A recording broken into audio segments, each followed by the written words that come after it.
Hello everyone, आज मैं explain करने वाली हूँ काउंटडाउन टू येस की एपिसोड 5 की कहानी को। एपिसोड वहीं से शुरू होती है जब मिनातो वातारू से उस दिन उसके घर रुकने की बात करता है। इस पर वातारू पूछता है कि उसकी कन्वर्सेशन फोटो से इस बात पर कैसे पहुंची। मिनातो कहता है कि क्योंकि वो ऐसे ही फिर से साथ नहीं रह सकते, इसलिए क्यों ना वातारू सिर्फ एक दिन के लिए ही रुक जाए। वातारू जवाब देता है कि वो उसका फ्रेंड है, लेकिन सिर्फ दोस्त होने की वजह से वो उसके साथ रहना ठीक नहीं समझता। मिनातो कहता है कि पहले भी वो दोनों फ्रेंड्स ही थे जब वो साथ रहते थे। फिर वो वातारू से कहता है कि इससे वो उसके बेस्ट फ्रेंड का रिक्वेस्ट ही समझकर मान ले। वातारू ये कहते हुए मान जाता है कि मिनातो उसका बेस्ट फ्रेंड है, लेकिन अंदर ही अंदर वो खुद से पूछता है कि अगर उसकी फीलिंग्स मिनातो के लिए ओवरफ्लो हो गई तो क्या वो उन्हें कंट्रोल कर पाएगा। फिर अगले दिन हम वातारू को देखते हैं जो मिनातो का वेट कर रहा होता है। वो खुश भी होता है क्योंकि काफ़ी दिनों बाद वो ऐसे फोटोज़ खींचने जाने वाला होता है। वो अपना पुराना कैमरा भी साथ ले आता है। मिनातो भी आ जाता है अपने ग्रैंडपा का कैमरा लेकर, और फिर दोनों टाउन में घूम घूम कर पिक्चर्स लेने का प्लान बनाते हैं।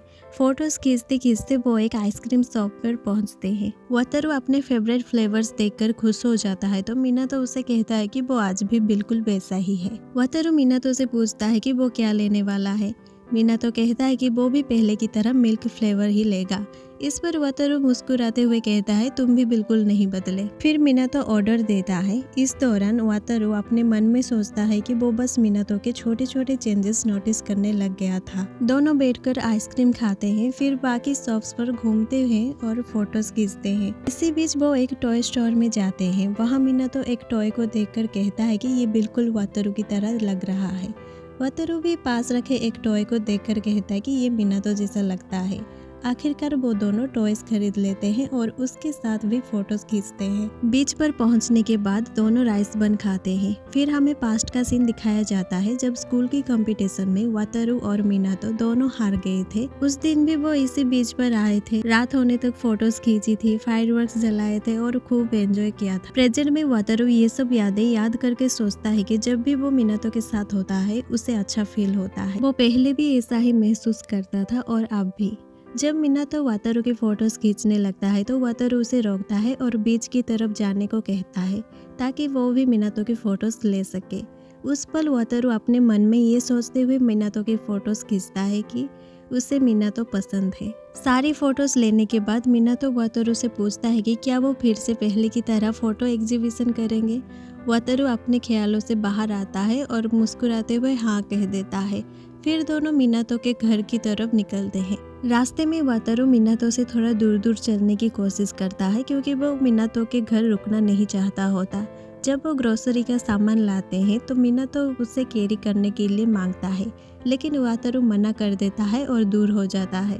वो गलत रोड पर भी चलने लगता है, लेकिन मिनातो उसे पुकारता है और दोनों फिर से सही रास्ते पर आ जाते हैं।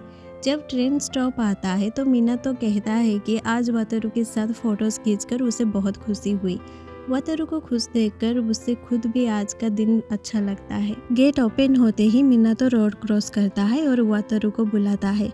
वातारू मिनातो से कहना चाहता था कि वो उसके साथ घर नहीं जाना चाहता, लेकिन मिनातो के लिए उसकी फीलिंग्स अब इतनी ज्यादा हो चुकी होती है कि वो मिनातो के साथ उसके घर चला जाता है। मिनातो बताता है कि ये उसका टेम्पररी प्लेस है और अगर कभी वातारू उसके साथ रहने का डिसीजन लेता है तो वो किसी और जगह शिफ्ट हो जाएंगे। इस पर वातारू कहता है कि तुम साथ रहने के लिए काफी परसिस्टेंट हो।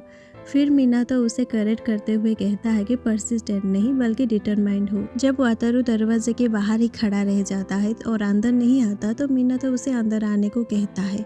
वातारू थोड़ा हेजिटेट करता है लेकिन फिर अंदर आ जाता है और इसी के साथ ये एपिसोड एंड होता है।